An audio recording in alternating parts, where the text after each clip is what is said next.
So the Browns delivered us 2 lumps of coal for Christmas, but I'm not going to cry about it, and here's why. Nick Chubb, happy birthday, by the way. The D can hold its own, and no matter who's in there, we're competitive. So tell us what happened on Christmas Day. 2-0 to go. Woo, woo, woo.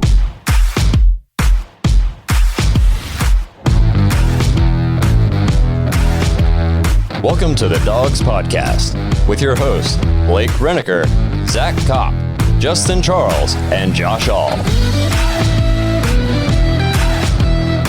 Hey, welcome back to another episode of The Dogs. If you'd like to get your intro in the show, head to thedogspodcast.com, tap leave voicemail on the drop-down menu. Thanks to Kenny Mack, as always, for another awesome intro. As you can see, we got Zach back in the house today. All right. Good to see Zachary here.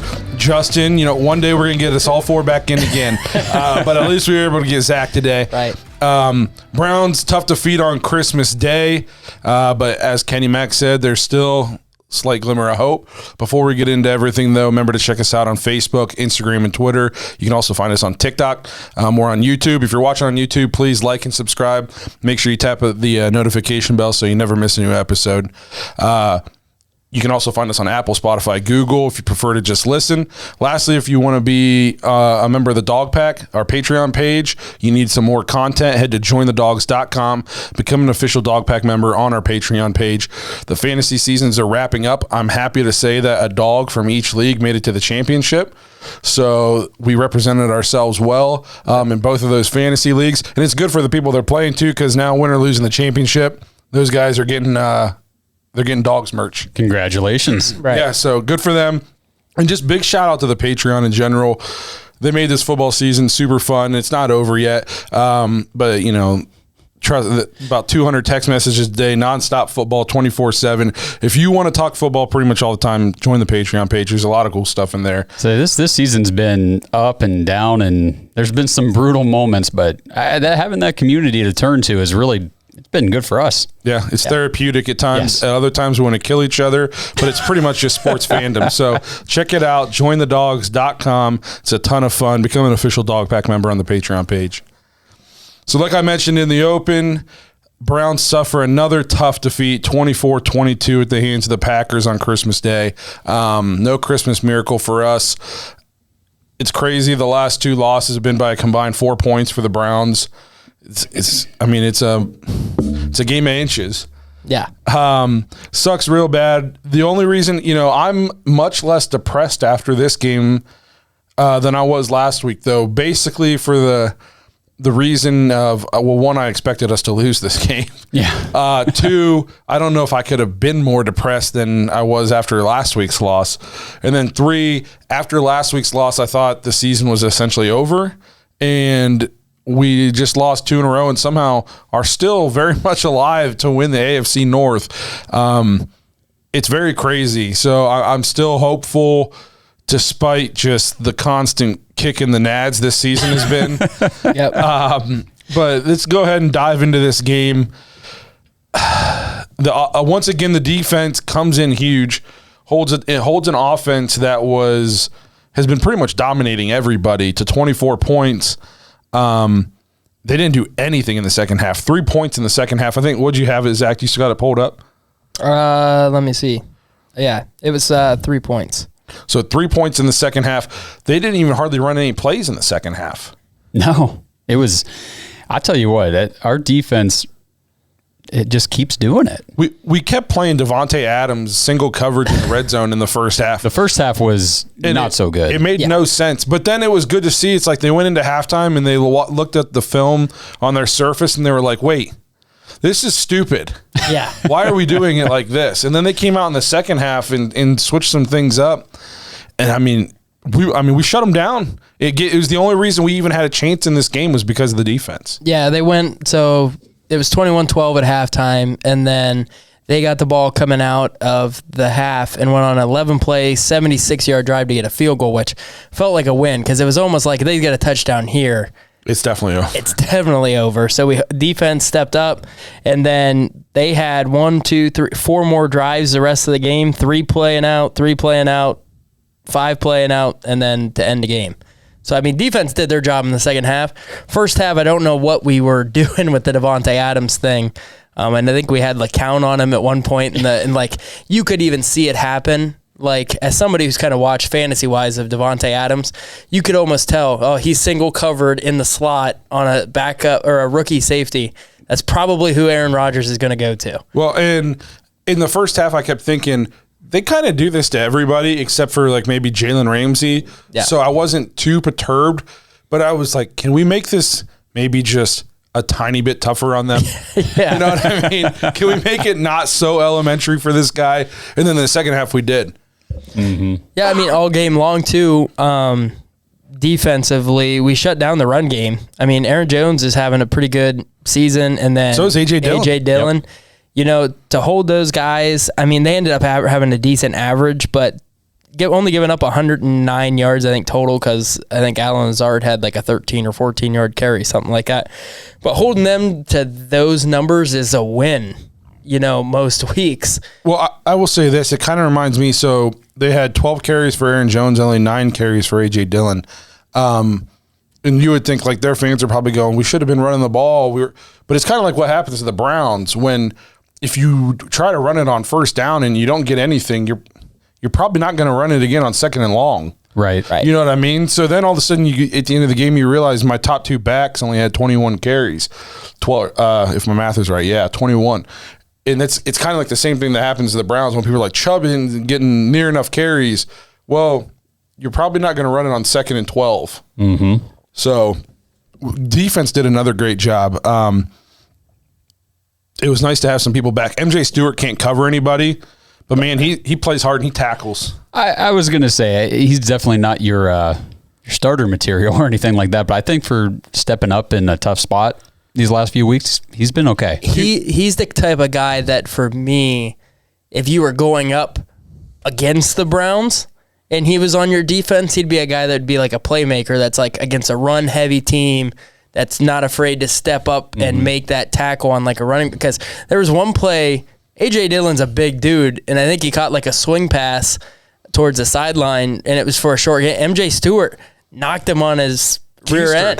And you don't see that much from a safety. So I agree. Last year we talked about MJ Stewart a lot for some bad things, and I'll give him credit. He played well enough that it wasn't oh my gosh, MJ Stewart's on the field, we're gonna get killed. So I watched the Packers-Ravens game last week, and our friend Robert Jackson's still just giving up touchdown catches. Okay? They were talking about, I'm like, oh, Robert Jackson I'm like, we've seen this before. MJ Stewart has bounced back and we saw glimpses last year where he was definitely the better of those two. Yeah, I think there's a reason why he was back and Robert Jackson wasn't.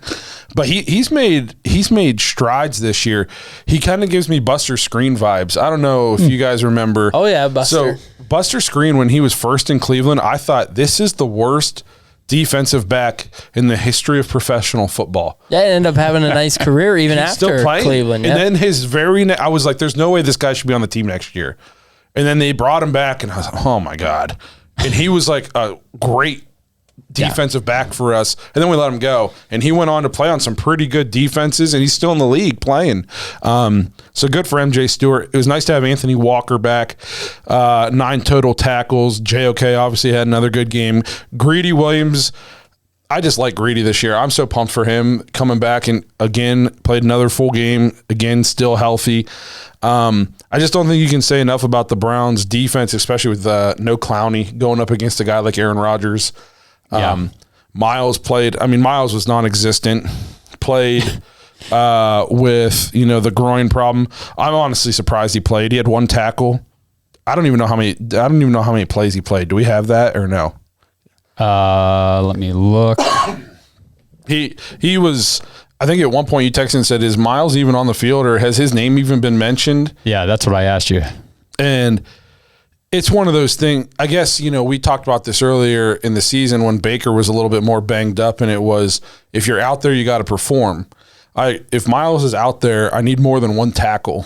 Yeah, absolutely. I mean, especially with Clowney not being there, if you're going to take up a spot on the defense, you gotta do something. Now, the only thing I will say is the argument for the that is, I guess, like 60% Myles Garrett is probably still better than whoever our fifth defensive end is. Yeah, I'll give you that. Because we didn't have a Clowney lot was of already depth out to begin with. Exactly. Yeah. So I guess that's the counter argument, but I guess that's only 2 less than he's had the last couple of games. Yeah, right. It's not like he's that much lower. You know what I mean? So it just I thought if he was going to be out there, he would at least make his presence felt a little bit more. I think that groin's a problem. I really do think it is. I think I think I wouldn't be shocked if the Bengals come out and beat KC, which would eliminate us. I would be shocked if Myles plays on Monday. I think the only reason he's still playing is because we got something to play for. Yeah, and I guess you're right, because we don't play till Monday, so we'll know. We'll know if our game Monday is for a chance for basically the division championship, or if we're just playing for pride. Yep. So let's just hope. I've never been a bigger Kansas City fan. Yeah. So that's kind of the good of the game. I think we touched on that. Well, I mean, if we shift sides to the offensive side of the ball, Nick Chubb had another great game, 17 carries, 126 yards, 7.4 yards per carry. Dearness Johnson, 4 carries, 58 yards, 14.5 yards per carry. We ran the ball 25 times for 219 yards. Mm-hmm. That's not a bad day at the office running the ball. No, especially when you look at what was the average? Our average? 8.8 yards per carry total if you count Schwartz's 2 runs and Baker's 2 runs. Yep. Very good. So I think, and it kind of sounds like we're going to be beating a dead horse here, but then if you didn't watch the game, you're new to football and you're listening into this podcast, you're going, Browns must have won this game. Nope, we lost. And why did we lose? We lost because they scored 21 of their 24 points off of 3 Baker Mayfield interceptions. And won the game at the end on a 4th. Yes. And there was littered throughout the game other dropped. He was flirting with 7. Was it Yes. 7? Yes. I know it was at least 6, yeah. Yeah, when it comes... was a bad game. It was a bad game. Yeah, and it was just... And we've seen Baker, like in his past, try to throw into a double coverage and throw an interception, or just make the wrong read at times. 2 of these were just awful. Yeah, so 4 picks. The one at the very end was so obvious, should have been a pass interference. So obvious. So I'm going to give him some leeway there. Okay? But I would agree with you. But the first 3...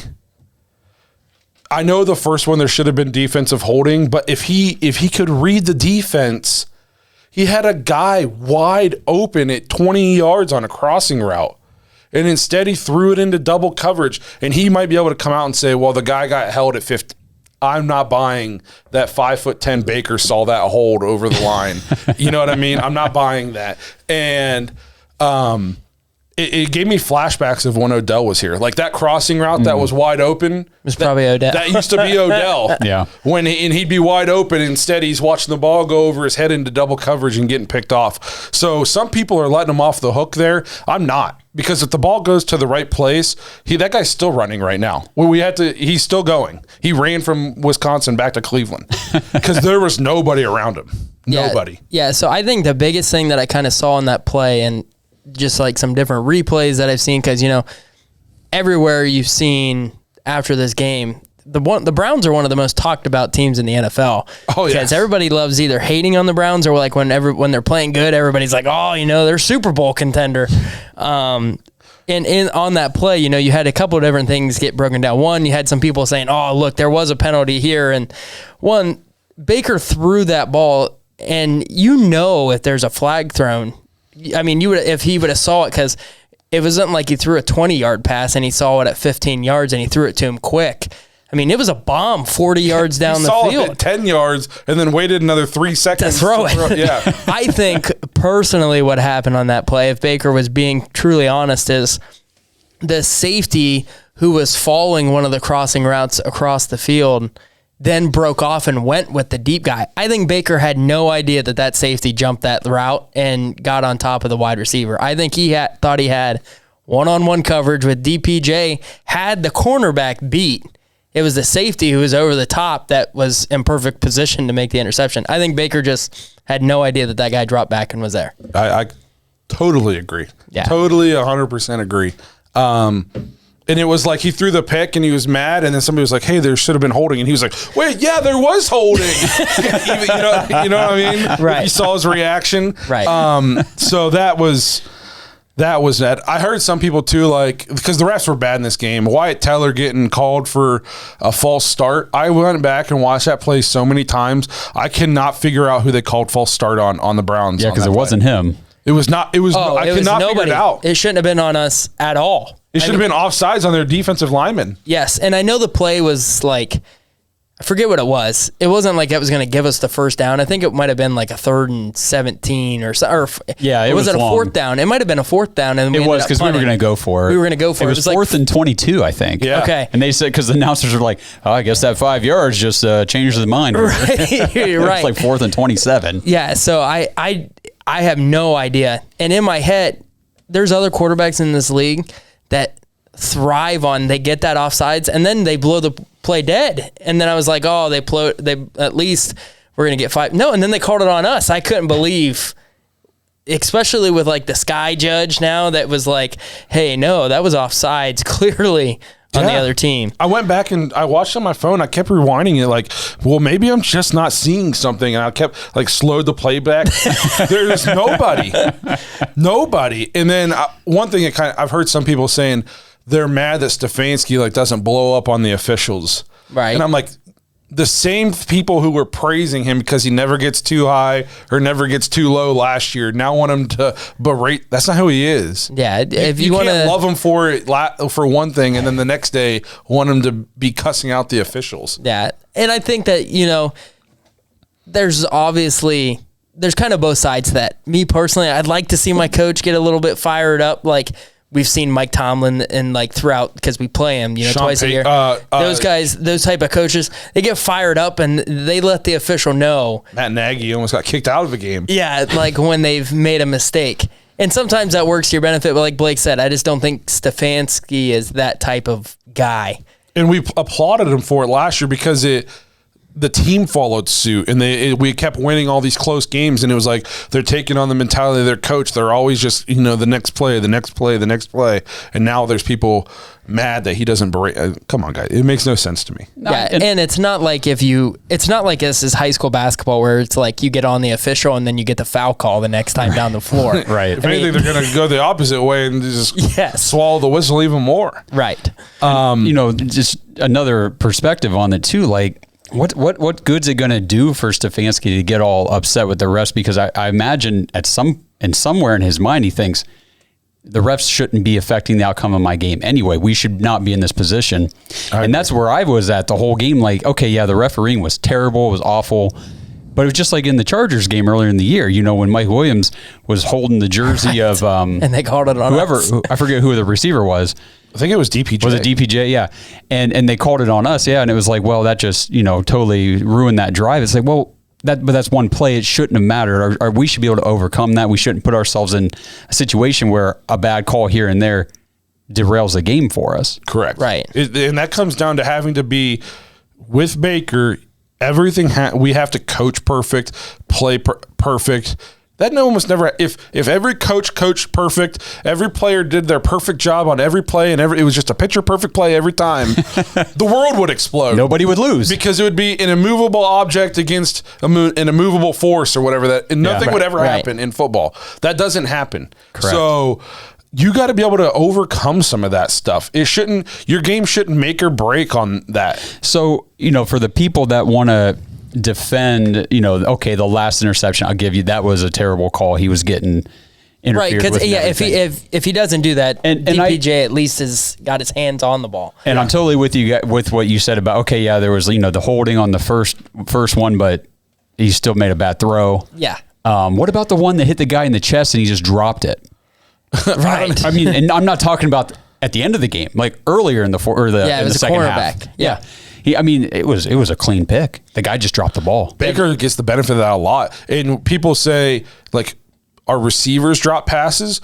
Well, it's kind of because Baker has one speed on his throw, and we're kind of lucky. Or else he'd have 10 more picks this year. I think some of these DBs get hit in the hands or the chest with a pass. They're like, oh, I didn't know he's going to throw it to me. Correct. Like at 100 miles per hour. Yeah, that's why they're playing defense and not offense type of thing. Yeah, because there was another one. I mean, I think I know which one you're talking about, and it was one of their cornerbacks dropped. I mean, perfect pass right to him, and he dropped it. And then there was another one where one of their defensive linemen played the screen really well and like stepped back, and Baker threw it right at him. At the end of the game, right before he threw the ball. Like threw it right at him. I mean, it was set up nice too. That guy could have picked that, and that's a pick. I mean, he's gone. Yep. If he scores, Baker would probably try to like jump into him, spear him, break his neck. Hit him with that left shoulder. Yeah. So we've touched on 2 of the interceptions. The other 2, no excuses for. The throw to Jarvis. Oh my God, dude. That is not. It almost was so bad, right? It was so bad, and it was like a Lamar Jackson duck type of a throw that we've seen, and we've like, Lamar can't throw. It looked like one of those throws where it was like, that ball had to be tipped at the line. F it. Somebody's down there. It felt like just seeing it come out of his hand was like almost the motion of the ball just looked like it had to have been tipped. And then you see it, nobody even close. Nope. It was so bad. I mean, I remember too, I was watching and I just, this guy. Yeah. I just looked. And Jarvis is wide open. Yeah. And I think it might have been on a 3rd down. I want to say it was on a 3rd down. I know I'd have to go back. I had to pull it up and look. But huge play in the game because we were in field goal range. Yeah. Now, another thing. Nagar have made it. Another thing that we'd have to get to. But I'm pretty sure that it was in field goal range to where we were going to be able to at least put points on the board when we needed to. And then the third one. Which one was the third one? There was Okay, so many. so, I have trouble too remembering them. There were so many. So on that play, it was 3rd and 19, and Jarvis was near the first down. I don't know if we'd have got it, but we were on the 24, so we were looking at a 40-yard field goal. Even if Jarvis if Jarvis catches it, we're probably going for it for like 4th and 3 at the 10-yard line. Correct. Something like that. And then the third interception was on like our last real drive before halftime. And it was the one where he was looking for Jarvis again on a deep pass. All down the sideline. Yeah, and he just like threw it. And here's the thing too, where we've talked about this in the Patreon group a little bit. A lot of people are saying Baker's going to be back next year just because of we picked up his 5th-year option. Stefanski came out after the game and said there's some miscommunication there, but he thinks Baker probably knows he should have just thrown that one away. I think there's disconnect behind the scenes. I really don't think those two click. That just didn't seem like a Stefanski thing. That didn't seem like something he would have said last year about Baker. It's so crazy because I don't know. That's my biggest thing is like we just don't know. And I feel like as the fan base and like we're a year into this, it's not like Baker struggled the last couple of weeks and everybody's like trying to figure everything out. I honestly don't know if the Browns want him to be the guy or they don't want him to be the guy. Like, do they care about the injury or they're just like, he's injured this year. We'll evaluate him next year. We got plenty of time, on our hand. Like, is that with their mindset? Because I honestly don't know the answer to that. The fact, people are saying, they keep putting him out there. The fact that they keep putting him out there to me tells me the injury is not that big of a deal. Because here's the thing, whether they like him or not, they're not going to ruin his life. Yeah, they're not going to ruin, they're not going to put him in danger, know what I mean, any more than what football is. And it tells me he's making the throws in practice and stuff like that. And I just think there's a disconnect behind the scenes. I don't think he's Stefanski's guy. I don't even know if he's Andrew Berry's guy. And they didn't draft him.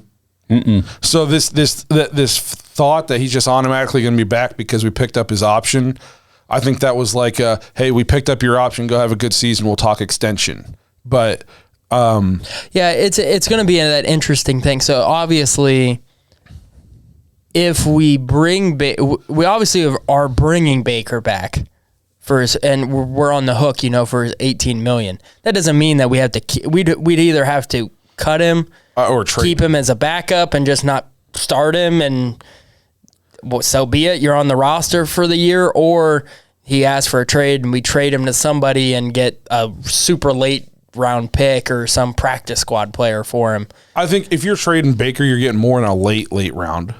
You think? After this year? Yes, because look at what Sam Darnold did, looking like total dog crap the last couple of years. True. And the Panthers still took a swing at him. They got a fourth or a third, or a third and a fourth. But I think that there's a lot of people, though, that if in Sam Darnold's defense thought, oh, it's Adam Gase, it's Adam Gase, True. it's Adam Gase. True. A lot of people where Baker's coming from It's Baker. a QB. Yeah, but people might look at it and say, "Oh, it's Cleveland, it's Cleveland, it's Cleveland." Right. I mean, and honestly, they could. I mean, I know that we're like super optimistic about everything, but from the outside looking in, people are probably like, stupid Browns fans thought that they were going to be something. Can't they remember they only won a game like 3 years ago? They were awful, type of a thing.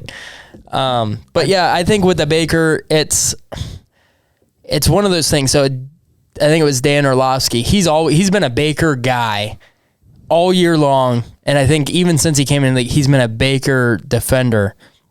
He was on, I think it was the Pat McAfee show that I saw a clip that he was on there and called in, and he said that any other QB on the Browns roster would have won that game. Is in his eyes how he felt. Who said that? Dan Orlovsky. So and Dan is a huge Baker guy, has been since day one. Yeah, so he's saying that. Now he said in there, I'm still a Baker guy. I still believe in Baker. He thinks that the injury isn't causing him to make as many mistakes as he is. He says Baker has to be better, but he thinks the injury has something to do with it. And he said in that he even doesn't know if it's going to be up to the organization. We're going to find out. Are they really with Baker? We'll see going into next year because they've already picked up their option. So he was kind of in that same boat of like, we're going to find out who, based on who they bring in. Do they just draft some rookie in the draft that we've talked about, isn't great? This isn't the QB, like to go look for your franchise QB for the next 15 years. This isn't that draft. Mm-hmm. So if they go that route and they don't bring anybody else in, Baker's our guy next year type of a thing. Or if they're aggressive and they go get throw out his name because Blake loves him, Gardner Minshew type of a guy, and bring him in, makes you think, okay, this is, really up for grabs. They're not sold on Baker. So, I mean, we're all going to see. Obviously, Baker can kind of, as bad as the year has been, if he comes out and balls out in the last two games and the Browns somehow make the playoffs and he ends the season playing well, that taste in everybody's mouth is going to be a little bit different than it was, this week. Yeah. If we somehow win the division, the problem is if we don't win the division, and me saying that, even if we win the division, there's still many problems. question marks. Yes. Yeah, there's still problems, but if he comes out and let's say he throws for 300 yards in these averages 300 yards these last two games, is thrown at 75% and 6 touchdowns and no interceptions, people are going to be like, that's the Baker, we saw last year, and people are going to be at least optimistic about it. You know what's crazy to me too is I was thinking about this weekend. Baker struggled in 2 games against the Ravens. Okay. Joe Burrow lights up the Ravens. he threw for 500,000 this Sunday. In 2 games against the Ravens, he has almost a third amount of the yards that Baker has for the whole season. Mm-hmm. Right. In 2 games against the Ravens. Now, how did you guys, so a little bit off topic but it kind of in division. How did you guys feel about like everything that kind of came out after that game? About their defensive coordinator saying they weren't going to buy a gold jacket for him yet and stuff like that. Okay, so that kind of started it. But the fact of it was the fourth quarter, they're up by 50 and they're still throwing the ball. And I mean, and Joe Burrow and them came out and said, no sympathy for him. Don't care that they have that we're up big.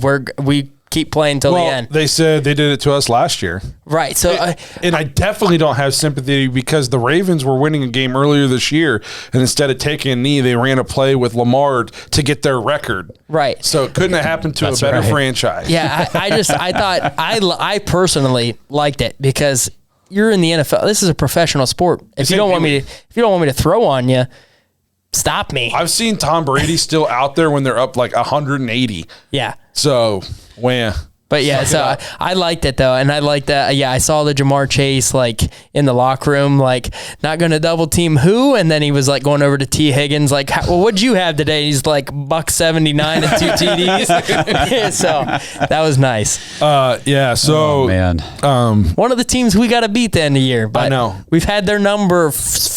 Don't know why. Call me crazy, but I have faith in our defense. Oh yeah, well, it was because our defense has shown us that they can do it. We talked about this on After Hours last week. I think you had to bring Joe Woods back now. Yeah, I think he's done enough. We haven't given up more than like 24 is the most we've given up in a long time. And that was 3 turnovers. That was to the Packers, who were heavily aided by our quarterback. Right. Yeah. And we still had guys that it kind of gets lost in, this game because there's so many other things. We still had a lot of guys out with COVID. Yeah. Like, not huge numbers, but like big name type guys. Clowney's a big loss. Yeah, I mean, Clowney hasn't played well, but like even like a Mac Wilson and just some of the guys that are usually on the field for us that produce were out. Yeah. So, I mean, John Johnson, we didn't have him. So it's... If I go look at this real quick, we gave up 24 to the Packers. That's the most points we've given up. And it was 22 to the Ravens because I think it was 24-22 that we beat the Ravens. We gave up 24 to the Packers, and that's the most we've given up since the Patriots, and that was 45. If you go past that, we haven't given up. The last time we gave up above 24 was the Cardinals and the Patriots.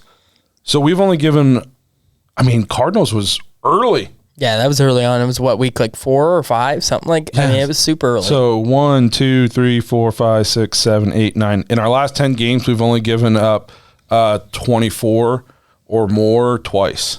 Yeah, I mean, Joe Woods has definitely done a better job on the defensive end. Now, there's still some things that we could obviously, I think, do better. I still don't think we get enough pressure on the quarterback 100% ever. 100% agree.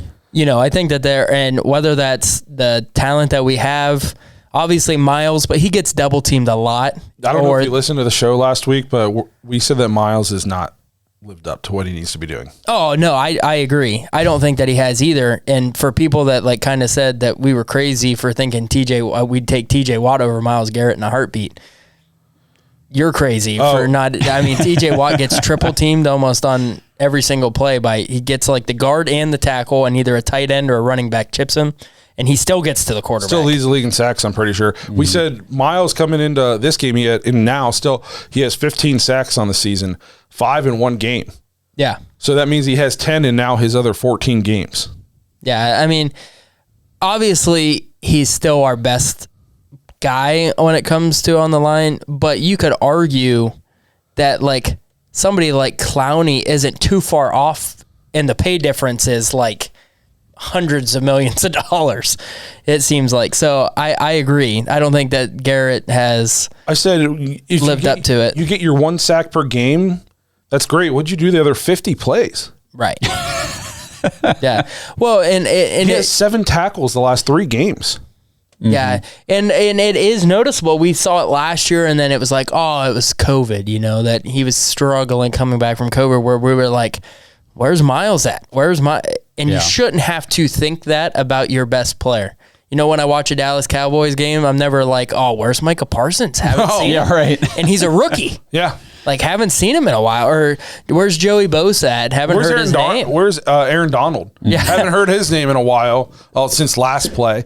Which I saw play. I was watching the Red Zone this week, and he almost took a handoff in the backfield. That dude plays on the interior, and so he's getting triple teamed. Yeah. And he has more of an impact on a play-per-play basis than Miles does. Yep. And when Khalil Mack was at the height, or Von Miller, you never wondered where they were.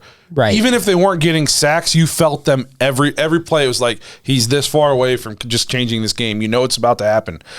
Miles disappears for quarters, sometimes games at a time. Yeah. So he is, in my opinion, an elite athlete. Is he an elite edge rusher? I don't know if he's an elite edge rusher. He's an above average, very good pass rusher. I don't know if he's elite. Right. No, I would agree. I think the elite, there's like 5 or 6 in that class, and I don't know if he's in that class. And he can't have the excuse of being young anymore.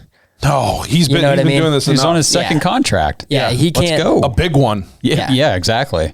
Yeah, so I think that obviously our defense, like we said, is tremendously improved, but there's still things that could be better. Yes. You know, whether it's coverage at times or game planning for the other team's best player at times, where it just like the whole Devontae Adams thing just was mind-blowing in the first half to me. Yeah, you're right. There's definitely things that the defense could, work on and clean up a little bit, but at the same time, they're playing game-winning football. Yes. I mean, good teams with that kind of defense win games. Yeah. No question. And what was this stat I saw the other day? It said that the Browns have played 10 games this season that have been decided by 7 points or less, and we're 4-6 in those games. So if we even win half of those games that we lost, so instead of being 4-6, we'd be 7-3. We would be 10-5. Is that right? Am I doing my math right on the year? Yeah, I think that's first place in the division. Yeah. And it's not that far out of the realm of possibility, Like, I know we're Raiders. super down, obviously, because of we expected so much. We expected to be there and be like, oh, we could have had a couple more, and we're sitting at 10-5, and we'd all be looking ahead. And now we're like, well, we need some help. We got to have this team and this team win. But there's so many games where we just haven't been in that position. I feel like in a long time of having to have that perfect fourth quarter or that, no turnovers in this offensive game and you win type of a thing. And it sucks. What drives me crazy too, which we're going to get to a voicemail here in a second, but people who say it takes a long time to turn around your crap franchise. And that's part of the reason why they're mad that we get down on Baker. The Bengals drafted Joe Burrow, showed promise last year till he got hurt. He comes back this year healthy. They're in first place in the division with 2 weeks to go. It does not take years to turn your franchise around. It takes one good pick, one good guy. Mm-hmm. So, because once you get that one position done, once quarterback is figured out, everything else becomes a luxury. I mean, hey, they had T. Higgins last year as a rookie who was showing hey, this could be a number 1 receiver on the team. They turn around and draft Jamar Chase this year. Yeah, now they have because they don't have to worry about their quarterback. Yeah. This last tweet I'll read before we go to the voicemail said first it was the Hugh Jackson Haley and Todd Haley's fault. Then it was Freddie Kitchens' fault. Then it was the narrative that OBJ was hurting the Browns and made Baker a worse player. Now it's Stefanski and the play calling. Come on, there's one common denominator here. Yeah, I can understand back when we had one excuse and then maybe we had a second one, but then as more and more excuses start being made, you're right. You do have to step back and say, okay, hang on a second. We're continually making new excuses for the same problem. Baker Mayfield's like the Taylor Swift of the football world. She keeps writing all these songs about all these guys. It's never her. Who are scumbags, and then eventually you're like, wait, maybe you're the problem. That's Baker Mayfield. Oh, man. Well, we do have a voicemail we want to get to from one of our Patreon members. Before we do that, though, I want to remind you guys to check out Simbull. Head to dawgs.simbull.app, new website for them. Take you straight to the page that explains how to use our promo code DAWGS, DAWGS. You're going to use that promo code, create your account on the website. It's going to give you $10 free. Plus, whatever you deposit into your account is 100% refundable up to $500 for the first 90 days.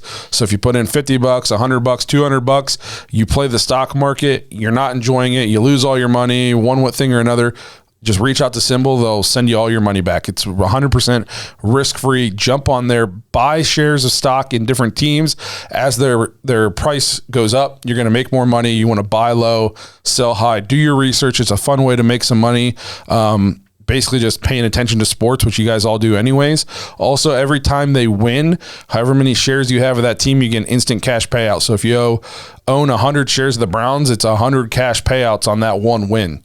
So depending on how much you have of a certain team, you can win money every week just off them getting wins. How would you have liked to bought Cavalier stock at the beginning of this season? Oh man, that's a good. Do you know where they were at the beginning? I don't know where they were at the beginning. If I had to guess, Cavalier stock would have been insanely super low. cheap. Yeah. And now, I mean, it's going to be slow. And as the season goes on and we keep winning, knock on wood, it's going to skyrocket. Especially we make the playoffs. Man, if you guys are Cavs fans, go watch the Cavs. They're super fun to watch. Or just NBA fans. Well, watch the Cavs. But I mean, if you're NBA fans, go play Symbol. Yeah. They got NBA, NCAA, NFL. Obviously, we're partial to the NFL here, but they got all the sports you could ever imagine. The dawgs.simbull.app. Check it out. The stock market for sports, promo code DAWGS, DAWGS. And football fans, I'm sure we all love an action-packed, high-scoring NFL game. Let me clear my throat right there, but with the latest no-brainer from DraftKings Sportsbook, an official sports betting partner of the NFL, you'll be a winner once a single point is scored. New customers who bet just $1 on any team to score can win $100 in free bets. It's that simple. If the Sportsbook is not yet available in your state, you can still get in on the NFL action. If you're like me and you are in absolutely no championships in fantasy football this year, I still play fantasy every week on the DraftKings Daily Fantasy Sports app. Everyone can play for huge cash prizes all season long. You can play into the playoffs, Super Bowl, Pro Bowl stuff. It's awesome. I love DraftKings Daily Fantasy, so check that out. They're giving all new customers a free shot at millions of dollars in total prizes with your first deposit. So download the DraftKings Sportsbook app now. Use promo code TPPN. Bet just $1 on any team to score and win $100 in free bets. If they score, you score using promo code TPPN this week at DraftKings Sportsbook, an official sports betting partner of the NFL. You must be 21 years or older. New Jersey, Indiana, Pennsylvania only. New customers only. Minimum $5 deposit, $1 wager required, one per customer. Restrictions apply. See DraftKings.com/sportsbook for details. If you have a gambling problem, call 1-800-GAMBLER. All right, so we got a voicemail we want to get into. Patreon member Derek Frisbee. If you're a fan of him, check him out on YouTube, DF Sports. Yep. He sent this in a couple weeks ago about Baker. What's up, guys? I just wanted to share a couple thoughts on the whole Baker conversation from last episode or a couple episodes ago, whenever it was. Blake, you know you're my guy, but you might not like me on this one. I don't know. We'll see. But listen, I think that Baker has NFL starting quarterback talent. I think his arm strength and his accuracy, even though it's been a little bit shoddy recently, I think when he's at his best, he's definitely an NFL starting quarterback. My problem with Baker is the mental side of thing. It's what's inside his head that I have a problem with. I think when you look at Mac Jones and you ask the question, why has he been so successful? It's because he knows where he's supposed to go with the football. He can read defenses. He understands the offense.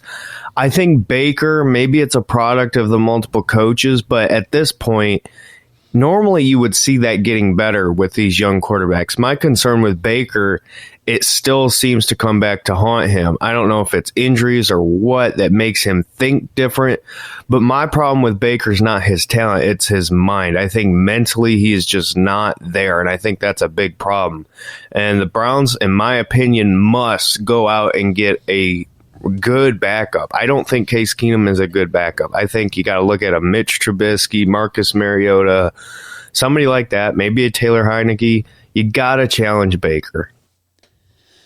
I really agree with the whole mental aspect thing that Derek is pointing out there. Do you guys ever feel when you're watching a Browns game like Baker Mayfield is in control of the offense?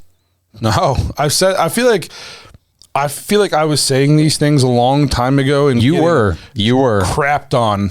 You were saying them, and you were getting crapped on. And I agree with him too. I've said this before that I think physically Baker has one of the better arms in the NFL. When people say he doesn't have a strong arm, they're just not paying attention. He's got being a hater. Yeah, he's got a rocket arm. Yeah. I do think his size hurts him. Injuries are starting to pile up now. He had rib problems last year. Was there something 2 years ago?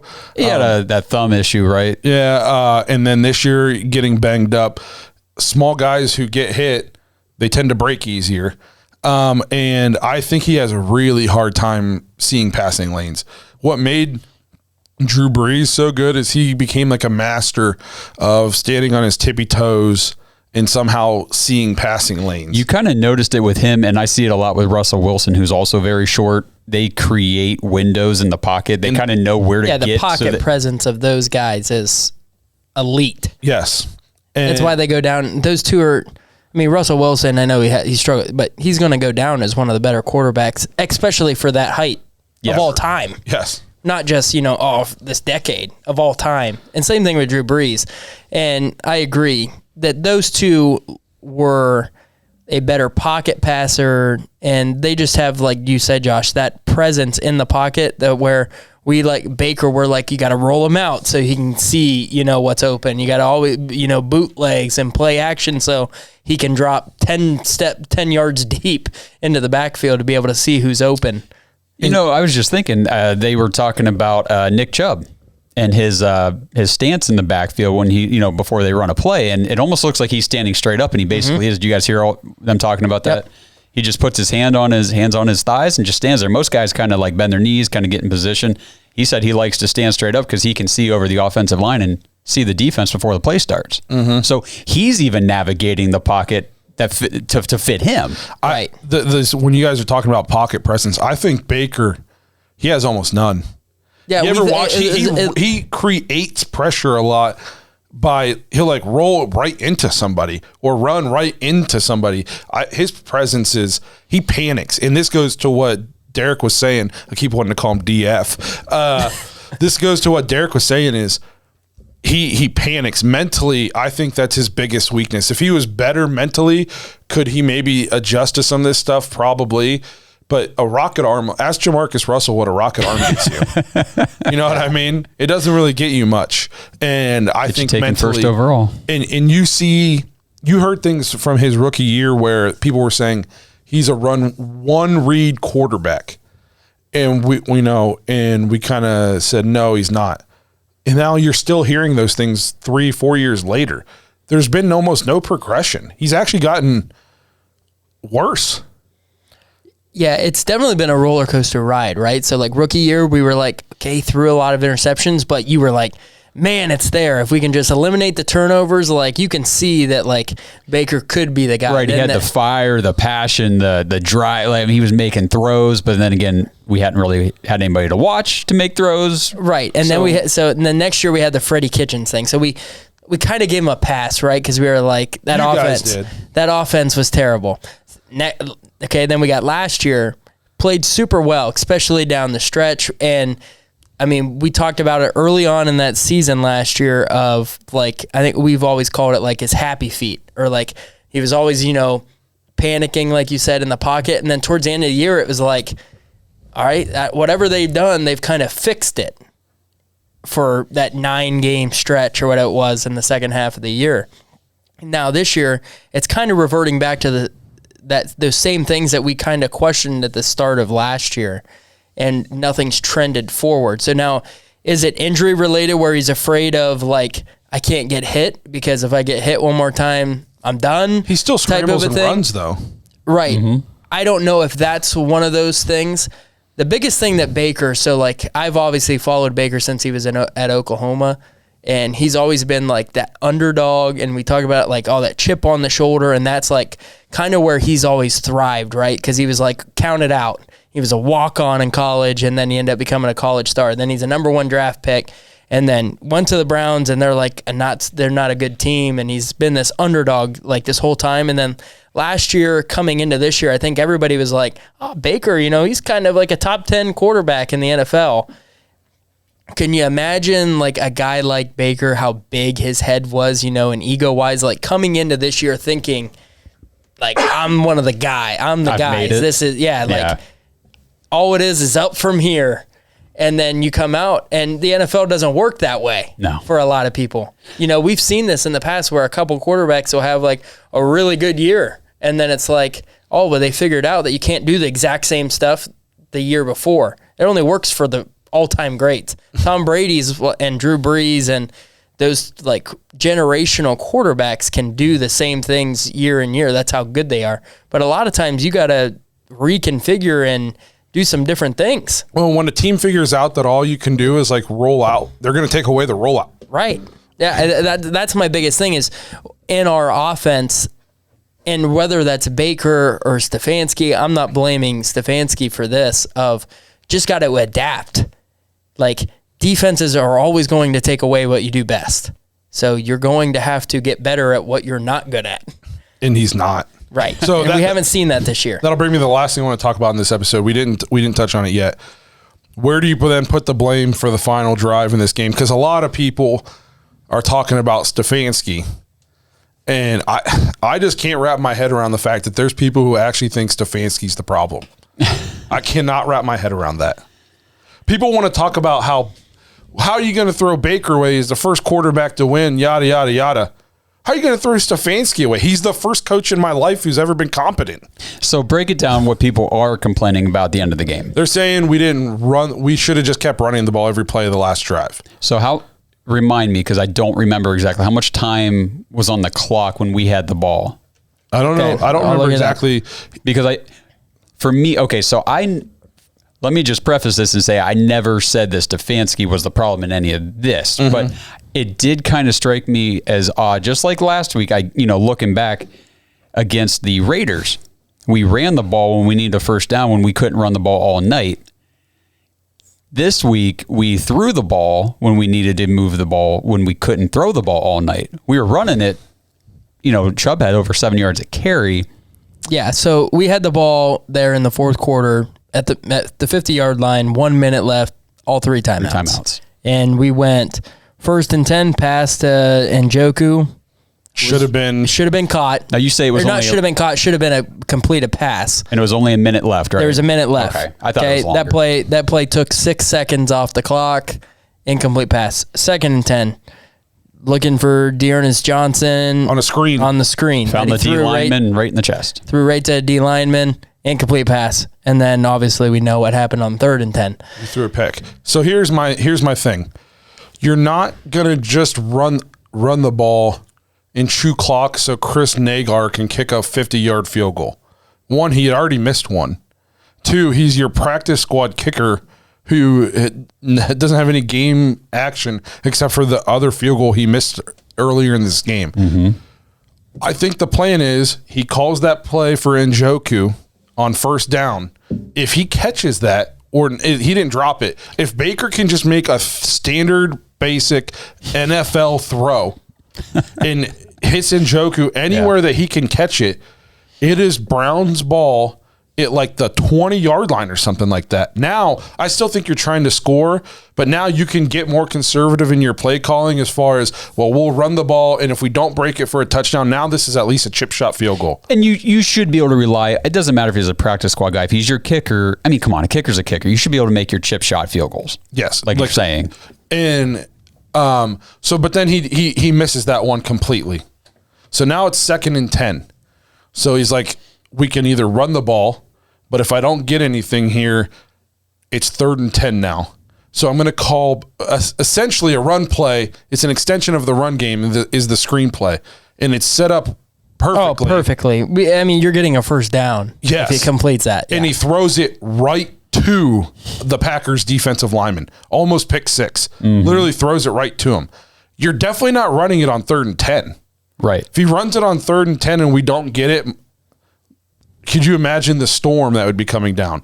So then he calls another pass that is wide open. So how are you going to blame Stefanski when he called essentially 3 perfect plays? He called a play that had a wide open Njoku, a screen pass that was set up perfectly wide open, and then another play that was wide open for Donovan Peoples-Jones. So for me, whenever I hear these other fans and people saying, like, should have run the ball, gotten close enough to kick a field goal, and you're saying, why would you want to put all that pressure and put the game in your practice squad kicker's hands?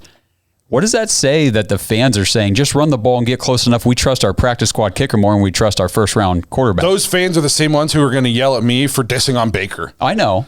But they don't realize wanted us to take the ball out of his hand. That's what I'm saying. They don't realize that they're even saying, without realizing it, that they don't trust him. Yeah. And people are like, well, why would you? You're the same people telling me that he's the guy. So you don't want him making that throw? And you're right. I mean, it's not like Stefanski drew up 3 stupid bonehead pass plays that were just like, why would you call that? They were all wide open. Yeah. All they needed to do was be executed. Yes, they were wide open. Okay, so, and man, it's going to really bug me. I was over here and as I'm listening to you guys, I'm trying to find the picture, right, of that play. So on that play, I can't remember the wide receivers. One probably had to be Jarvis, and it was either DPJ or Higgins, I'm sure. Which Higgins finally came out of nowhere, and I thought actually had a decent game of making old reliable, old faithful of making some big catches and big spots. But on that play with Njoku, where we threw it to him on the sideline, he was going out and then kind of went out 15 yards or whatever it was, and then just went straight for the sideline. We actually had 2 other wide receivers running the same. They ran the same route. They ran 10 yards and then went to the middle of the field. Both of them wide open on the play. Wide open. The easier throw and everything. So if I find that picture and show it to you guys, you're going to be, it's crazy that I'm pretty sure it was Jarvis that was open in the middle of the field. That would have been open and probably runs for 15 yards after the catch. Yeah, that's what I'm talking about. So, yes, could we have possibly – but you're not calling – at the same time, this guy's supposed to be your franchise quarterback. People are yelling and screaming that he's a franchise quarterback. So, my play caller should be able to call any play in his playbook and trust that his number 1 overall pick quarterback can go out and make what is a standard NFL throw. I mean, that throw to Njoku – that was bad. My God, that was bad. I found it. So I'm just going to show you Jarvis over the middle of the field there. That's just wide open right in the middle of the field. And he's looking at him. I mean, when you see that picture and because it was people want to say that about Stefanski, and on that play, it's a genius play call that you have 2 wide receivers that are trailing each other. So you can see Jarvis. Yeah, and he could hit DPJ here too because that's coming right behind him, the right? safety's running with Jarvis. Yeah, so the corner's trying to turn and run with DPG's open too. So you had 2 guys in the middle of the field just standing there. I mean, that if they throw that, what's that put the ball? Probably at the 45 when they catch it? Something like that, 45. Oh, if he hits Jarvis in stride, he's running. And he's probably getting what? Would you say, a 25-yard gain at least before somebody's tackling him? Yes. And you call a timeout, you're looking at play was ran with a minute left, so you're looking at having 45, 42 seconds by the time you call a timeout. Man, what kind of position all of a sudden Green Bay's thinking, well, we're going to have to start calling our timeouts. Right. In that scenario. So it's crazy when you look at things like that. And that's the thing, too. If we just start running the ball and say they stuff it, and we have to settle for that long field goal, and they start popping timeouts, and then we they only get ran the ball, and Aaron Rodgers is known for going down and getting a field goal. Give Aaron Rodgers 30 seconds. I mean, we let Derek Carr do it. Yeah, you can't blame Stefanski. He literally schemed a play with 3 wide open people. No, I guess I understand why didn't we just try to run it there mentality. I get that, but it does make sense why it makes clear sense why we did not. And it's not like we said, it didn't call stupid plays. No, just be good. Just be a little bit good. Yeah. So, he's 25th in QBR. He's got 15 touchdowns, 11 picks. He only has 2,825 yards on the season. There's a chance he's probably going to end this season at 3,100 maybe, unless he goes crazy in one of these games. 3,100 in the year 2021 in the NFL. Yeah. Missing 2 games. Technically missing one game. Yeah. One game because of there's an extra game. Yeah. But yeah, it is crazy. I think everybody, if you're a Browns fan and you think that Baker doesn't need to play better, you can, be a Baker guy and still, you can be on Baker's side and still think you got to play better. So you gave the stat before the show. We'll just leave everybody on a high note. Yeah. When was the last time that a Browns quarterback threw 4 picks in a game? Oh, let me read these quarterbacks real quick. We'll end the show on this. Something for you guys to sleep on. So QBs to start for the Browns since 2013. Baker, Brian Hoyer, Deshaun Kaiser, Josh McCown, Jason Campbell, Johnny Manziel, Brandon Whedon, Cody Kessler, Robert Griffin, Tyrod Taylor, Austin Davis, Case Keenum, Kevin Hogan, Connor Shaw, Nick Mullins. All those guys have started games for the Browns since 2013. This is the list of the quarterbacks who have thrown 4 interceptions for the Browns in that time span. Baker Mayfield. And who was so a name on that list was the last person on the Browns to throw 4 interceptions in a game, and it was back in 2012. Do you know which guy it was? Was it who? Brandon Weeden? It was Brandon Weeden. Yeah. Nice. So, high note. Yeah. Happy New Year, everybody. Yeah. So we're gonna go ahead and wrap this up because I could go off on a tangent now, and I'm not going to. And we probably will in the after hours. So if you're not in the after hours, make sure you check it out. Subscribe. Come on, it's not that much. Come on, you spend more every month on coffee. Spend more every day on coffee. For sure. It's a ton of fun too, guys. I'm not just lying. It really is. So check it out. So we're going to wrap this thing up. Thanks for checking out another episode. Browns somehow still alive in this thing. Make sure you guys check out our preview episode for the Steelers game, the biggest Steelers game of Baker's life, possibly coming up this coming Monday. Hopefully you guys subscribe to Patreon. Check us out on After Hours. Let us know what you think in the comments, and we'll see you guys all in a few days. Thanks for listening to another episode of the Dogs Podcast. Make sure you subscribe to our YouTube channel and follow us on Twitter at the Dogs Podcast, and become an official Dog Pack member and join the dawgs.com.